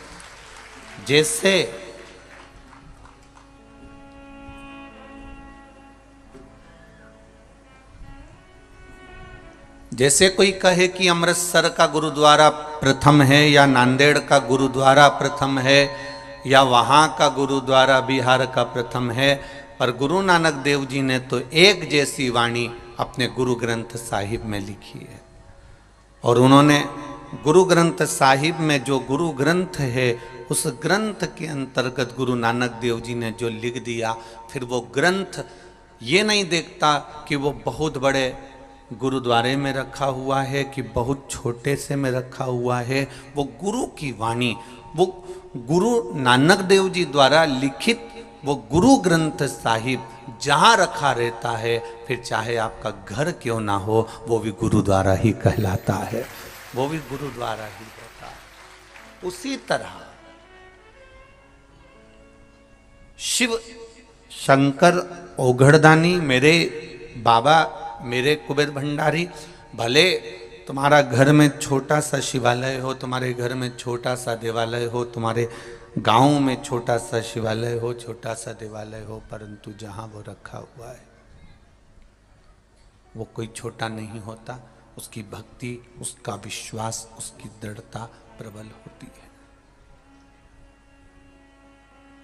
तेरी कृपा बिना न हिले एक भीड़ू, लेते हैं श्वास तेरी कृपा से तनु तनु, बखान क्या करूं मैं राखूं के ढेर का, चपटी भभूत में खजाना कुबेर का। हे गंगधार मुक्ति द्वार ओमकार तू, आयो शरण तेरा शंभु तार तार तू।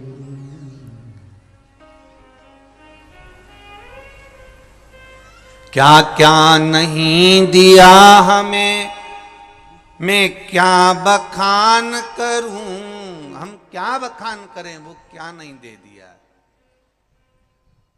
उसकी शरणागति में पहुंचकर, उसके चरणों में पहुंचकर, उसके सामने पहुंचकर, उसके दरवाजे पर पहुंचकर हमने क्या नहीं पाया। आप लोग जितने लोग भी इस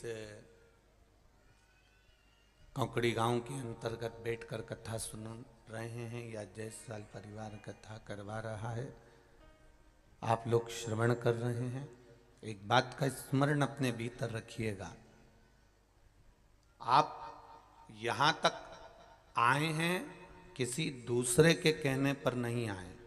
आप अपना घर छोड़कर, अपना द्वार छोड़कर, अपना दरवाजा छोड़कर उसके दरवाजे तक आए हो, तो वो भी अपना कैलाश छोड़कर, बैकुंठ छोड़कर आपके दरवाजे तक जरूर आएगा, ये निश्चित है।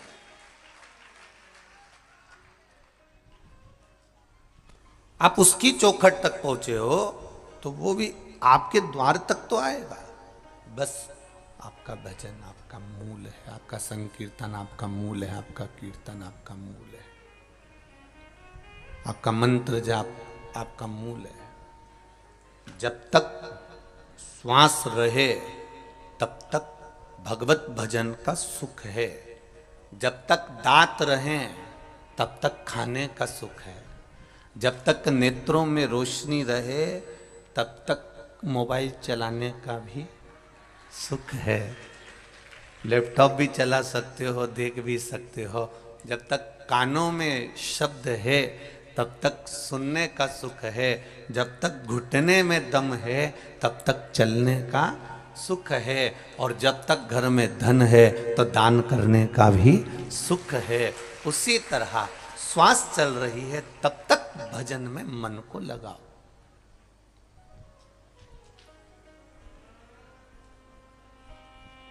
ये पुलिस की नौकरी करने वाले जितने होते हैं, मिलिट्री की नौकरी करने वाले जितने होते हैं, कंपनी की नौकरी करने वाले जितने होते हैं, इनके पास में पद होता है तो ड्रेस काम करती है। बोलो करती कि नहीं करती? अगर मालूम पड़े कि ये रिटायर हो गए और रिटायर होने के बाद में ड्रेस पहन ले, पुलिस की पहन ले या मिलिट्री की पहन ले या फिर कोई कंपनी की पहन ले और जाकर रुआब दिखाएं, तो फिर कोई रुआब मानेगा? अरे बोलो तो रे, नहीं। पद है तो ड्रेस भी काम कर रही है। फिर आपका केवल आप जाके खड़े ही हो गए ना तो आपकी ड्रेस ने काम कर दिया। पद गया तो ड्रेस पहनकर कहीं पर भी घूम लो, वो काम नहीं करेगी। कुर्सी पर बैठे हो, जब तक तुम्हारा पद है तब तक तुम्हारे सिग्नेचर काम करेंगे। रिटायर हो गए, उसके बाद में बैंक में जाकर बैठ भी जाओगे, कुर्सी पर बैठ भी जाओगे, एसपी, डीएसपी, कलेक्टर, टीआई उसकी कुर्सी पर अगर बैठ भी जाओगे तो सिग्नेचर काम नहीं करेंगे, क्योंकि अब तुम रिटायर हो गए हो। आए हो, बैठो, मना नहीं है, और तुम्हारे सिग्नेचर किसी काम के नहीं है। अब तुम्हारे सिग्नेचर से कुछ नहीं होगा, तुम्हारे बैंक में से बस पैसा निकालो, धरो, यही काम का है। इसके सिवाय गवर्नमेंट के वहाँ काम का कुछ नहीं है। जब तक पद है तब तक सिग्नेचर काम का है। जब तक श्वास है तब तक ये शरीर काम का है, जिसको भगवत भजन में लगा सकते हो। इसके बाद इसका कोई मूल नहीं। श्वास निकलने के बाद में, पद जाने के बाद में फिर ड्रेस किसी काम की नहीं होती। उसी तरह श्वास निकलने के बाद में ये शरीर किसी काम का नहीं होता। इस शरीर का कोई काम नहीं है। फिर ये बस प्राण गए और शरीर का कोई काम नहीं। अब तुम इसको काजल लगा लो, चाहे इसको लाली लगाओ, चाहे इस शरीर को मेहंदी लगाओ, चाहे महावूर लगाओ, चाहे इसका जूड़ा बनाओ। अब ये शरीर जब जलने के लिए जा रहा है, इसमें से श्वास निकल गई, फिर शरीर का कोई मूल तत्व नहीं। भगवान ने मौका दिया, उस मौके पर अगर आपने चौका नहीं लगाया, उस मौके पर अगर आपने छक्का नहीं लगाया, उस मौके पर यदि आपने कितना मौका मिलता है। एक ओवर में कितनी गेंद डाली जाती है? कौन ने कहा?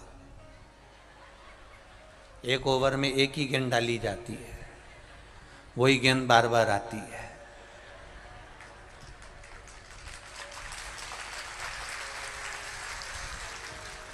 यही तो गलती है ना। तुम तो कह रहे अच्छे, एक ओवर में एक ही गेंद डली है, बस वो ही बार बार आई है, बदल बदल के पीली लाल नीली हरी गुलाबी डाली है,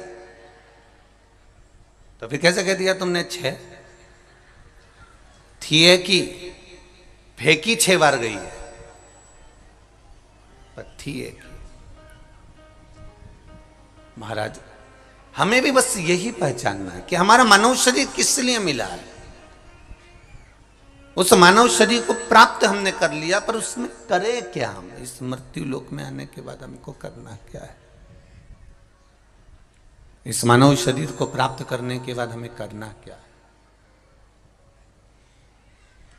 हमें मिल तो गया, पर उसका उपयोग क्या है? शरीर आज जायसवाल परिवार ने अगर यहाँ कौकड़ी में कथा करवाई है, आप सब ने मिलकर इसको संभाला है, पूरे कौकड़ी गांव वासियों ने संभाला, पूरा बलौदा बाजार ने संभाला, और ना जाने कहाँ कहाँ से आप लोग पधारे, आप लोगों ने इस कथा को संभाला जरूर है, पर हिम्मत करी जायसवाल परिवार ने, और हिम्मत करी तो ये कौकड़ी में कथा हो।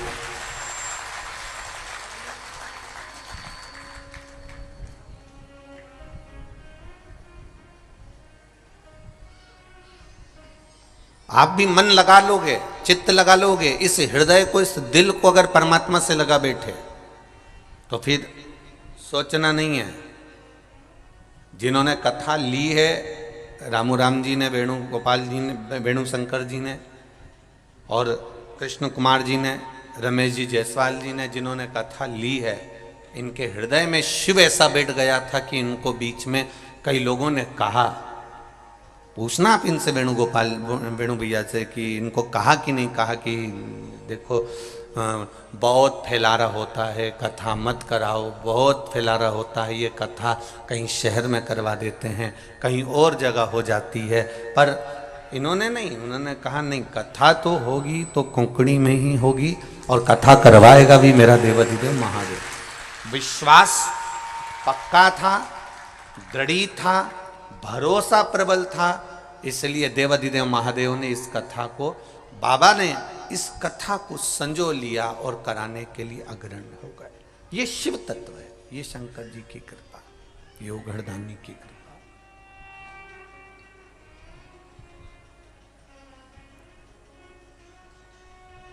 मिने तेरे ही भरोसे, ओ बाबा तेरे ही भरोसे, हवा बिच उड़ती जावांगी, बाबा डोर हटो छड़ी नाम कटी जावांगी, भोले मैं तेरी पतंग, शंभो मैं तेरी पतंग, हवा बिच उड़ती जावांगी, बाबा डोर हटो छड़ी नाम कटी जावांगी।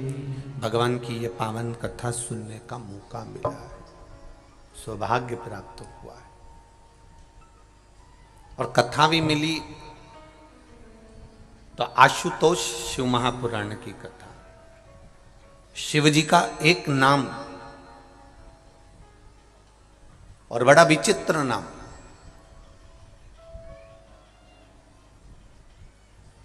जिस नाम को हम जानकर पहचान सकते हैं कि आशुतोष का मतलब होता है शीघ्र प्रसन्न होने वाला, शीघ्र देने वाला, अपमान को भी वो सहज भाव में ले लेता है। पूरी शिव महापुराण को उठाकर देख लो, शंकर जी का कोई दुश्मन मिल जाए तो बता देना, पूरी शिव पुराण को देख लो, और जितनी शिव महापुराण की कथा तुमने अभी तक उठाकर सुनी हो, देखी हो, उसमें एक भी बता दो जो शंकर जी का दुश्मन।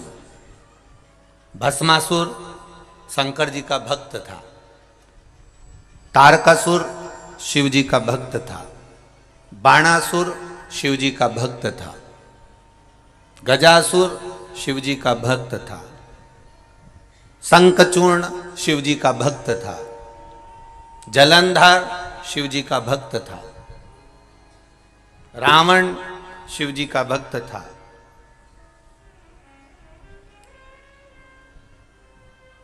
और जितने असुरों को उठाना, एक एक असुरों को उठा लीजिए, जितने राक्षसों को उठाना हो शिव महापुराण में से उसको उठाकर देख लो, एक भी शंकर भगवान का दुश्मन नहीं है, एक भी।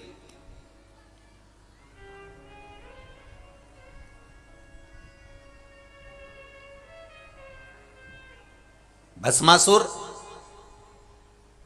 तारकासुर, तारकासुर के 3 बेटे तारकाक्ष, विदुम्माली, कमलाक्ष की किसी ने शंकर भगवान से दुश्मनी नहीं करी और न शंकर भगवान ने इनसे दुश्मनी रखी। कोई दुश्मन नहीं है, क्योंकि शिव का एक नाम है आशुतोष। आज के जमाने में लड़के का नाम आशुतोष रख दो तो वो दूसरे से दुश्मनी पाल सकता है और दूसरे उससे दुश्मनी पाल सकते हैं। नाम रखने से कुछ नहीं होगा महाराज कि तुम्हारा नाम ये हो गया।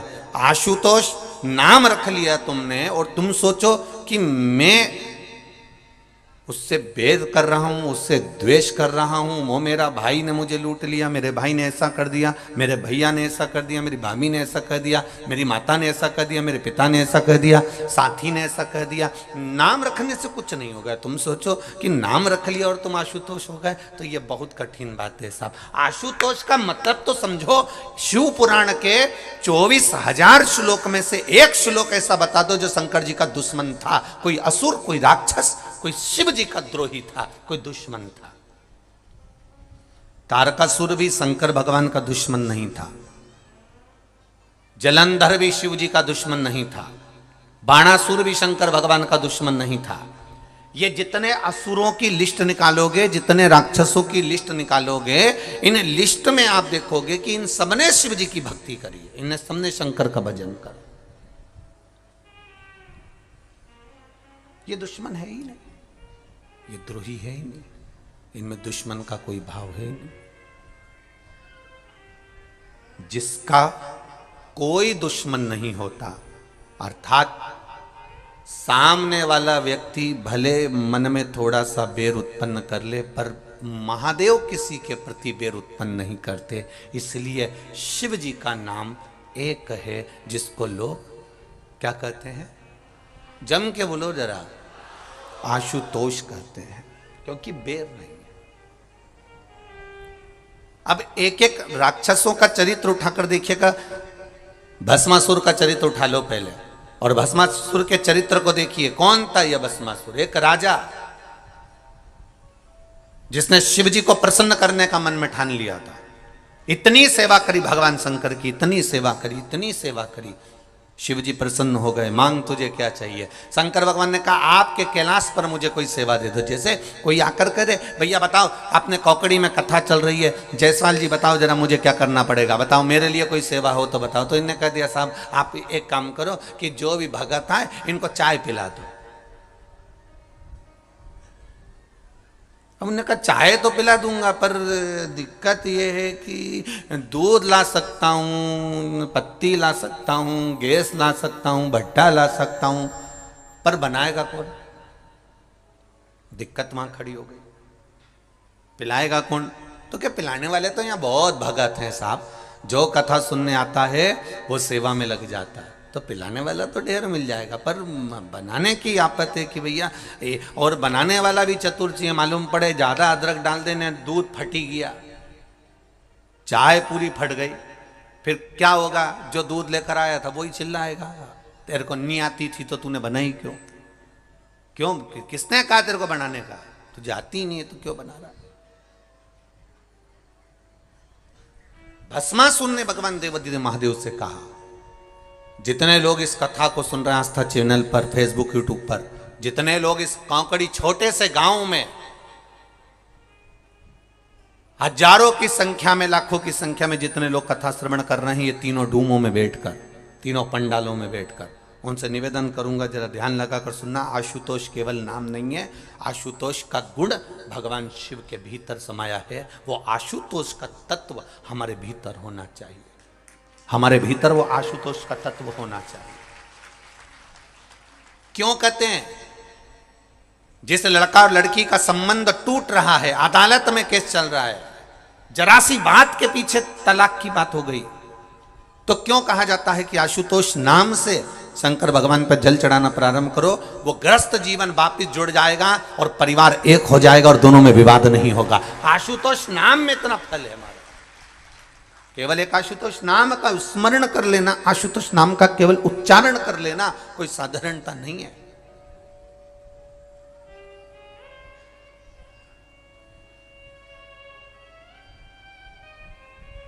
जब बहुत क्लेश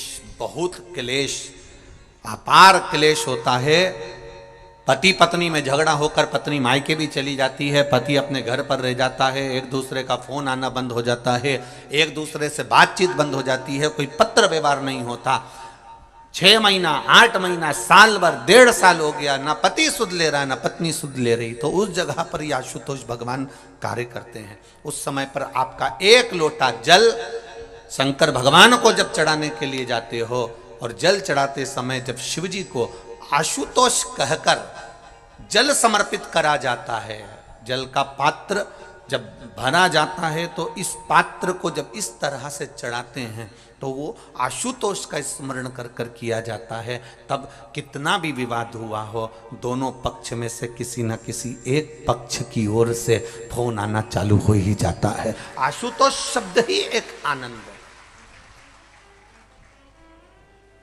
आशुतोष उच्चारण ही एक सुख का उच्चारण।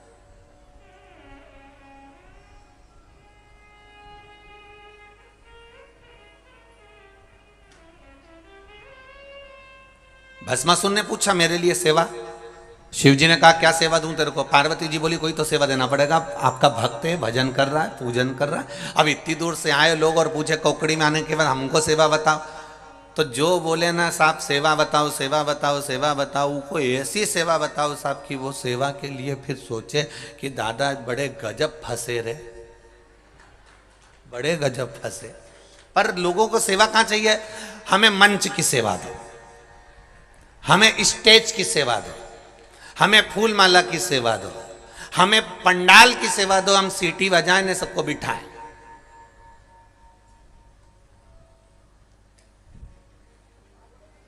फिर अगर ये सेवा नहीं मिले तो जहां भोजन का काम हो वहां पर माइक पकड़ने की सेवा दो।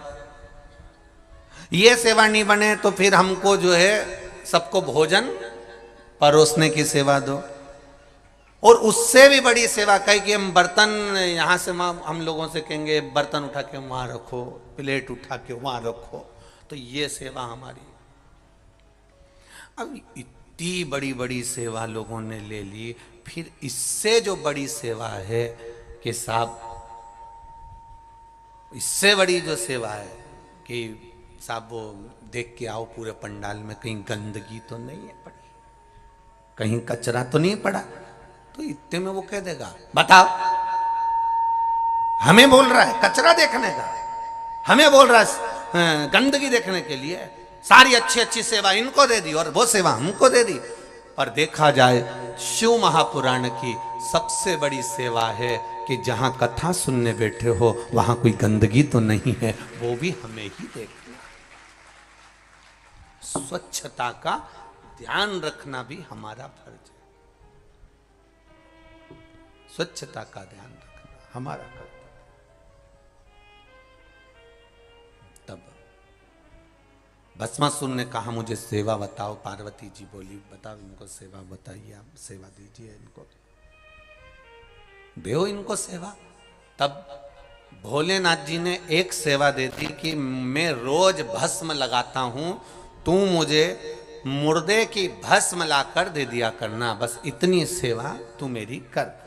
अब भस्मासुर ने कहा प्रभु वाह क्या सेवा दी है, बहुत बढ़िया सेवा है, अब बताओ कहीं का होता तो कह देता बताओ मुर्दे की भस्म लेने भेज रहा है मेरे को, पर भगवान ने कहा नहीं तू मुर्दे की भस्म ढूंढ के ला। अब ये रोज जाता मुर्दे की भस्म लेकर आ जाता, रोज जाता शमशान से मुर्दे की भस्म लेकर आ जाता, रोज जाता मुर्दे की भस्म लेकर आ जाता। साल निकल गए, अब कोई जरूरी है कि रोज कोई मरेगा?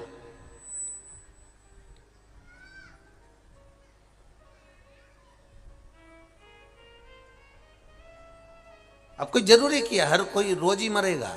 है भाई, दूल्हा एक बार बनता है, दुल्हन एक बार बनती है।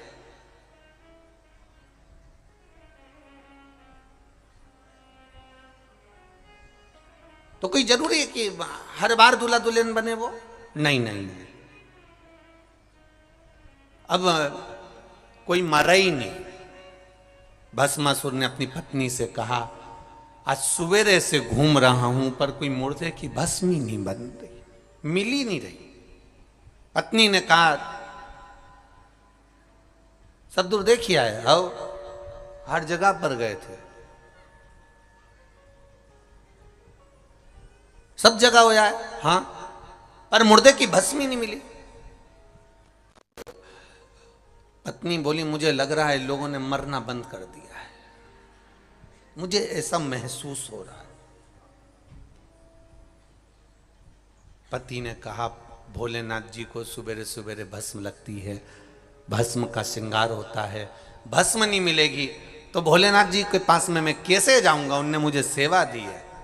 अब धर्म पत्नी तो धर्म पत्नी थी, ऐसी चतुर धर्म पत्नी सबके पास होना चाहिए, ऐसी चतुर।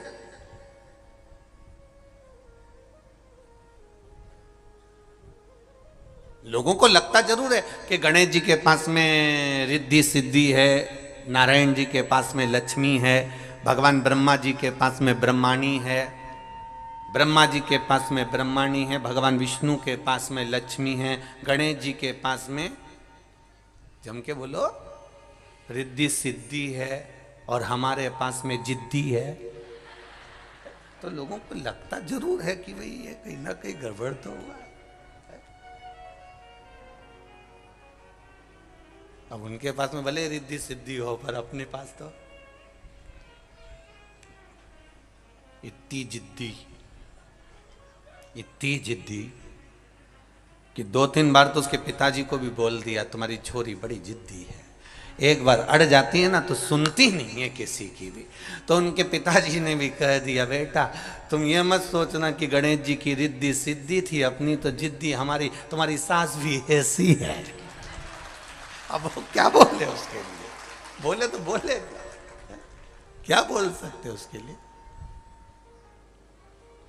तब जमाई ने भी सोच लिया, ससुर तो खुद बेचारे परेशान है। और ईमानदारी की बात है, तुम खुद देख लेना अपने अपने ससुराल जाकर, जितनी सास की चलती है उतनी ससुर तो बेचारा लकड़ी की कुर्सी पे बैठा मिलता है। तुम खुद देखो अपने अपने ससुराल जाकर, ससुर बेचारा कुर्सी पे बैठा है, काम करता रहेगा, उसका तो बेचारे ससुर का मुंह भी इतना नहीं चलता जितना, भले इसके मुंह में दांत नहीं, पूरा सोफा सेट निकल गया, पूरा गाया, पर इतनी बोले। और कभी कभी जब खाने बैठे तब फ्रिज में से दांत निकाल के फिट करके फिर बैठी। अब जमाई को भी लगा बिना दांत के इतनी बोल रही, अब दांत लग गया तो कितनी बोलेगी, सोचने वाली बात। तो इस अंदाजे में मत रहना भैया। धर्म पत्नी मिले, भस्मासुर की धर्म पत्नी बड़ी चतुर थी, बड़ी विद्वान।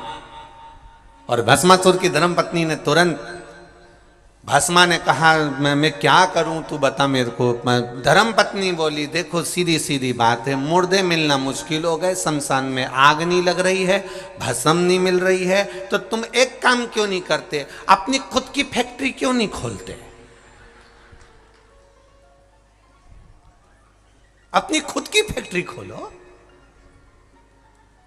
भस्मासुर ने कहा, मतलब मैं जाके मर जाऊं और मेरी भस्म शिव जी को चढ़ जाए। पत्नी बोली, फैक्ट्री का मतलब ये थोड़ी ना है, कच्चा माल दूसरी कंपनी का लाओ, अपनी फैक्ट्री से सर्व करो। कोई कोई दवाइयां किसी अन्य फैक्ट्री में बनती है, लेवल तुम्हारा लग जाता है कि साहब इनकी दुकान का माल है, इनकी कंपनी का माल है, इनका सामान है। तुम अपनी फैक्ट्री क्यों नहीं चालू करते? तो कि मैं अपनी फैक्ट्री, ये बता, ये शमशान में मुर्दा की भस्म की कोई फैक्ट्री होती है? इतने में धर्मपत्नी ने कहा, भोलेनाथ जी तुम्हारे इतने प्रिय हैं, तुम शिव जी का इतना भजन करते हो, एक बार फिर अच्छे से तप करो, साधना करो। शंकर भगवान आशुतोष हैं, वो तुम्हें वर जरूर देंगे। तो वर क्या मांगना है? तो क्या बस फैक्ट्री मांग लेना? तो फैक्ट्री क्या? तो धर्म पत्नी कहती है बस इतना मांग लेना कि तुम जिस पे हाथ रखो वही भस्म, रोज ताजा ताजा भस्म, कंपनी की तैयार, रोज तैयार, अपनी खुद की फैक्ट्री, सवेरे से उठना किसी पे भी धार देना, निपट गया। रात तैयार, महादेव को दिया ना। इतने में भस्मासुर ने कहा क्या गजब की बुद्धि है तेरी, क्या गजब की बुद्धि।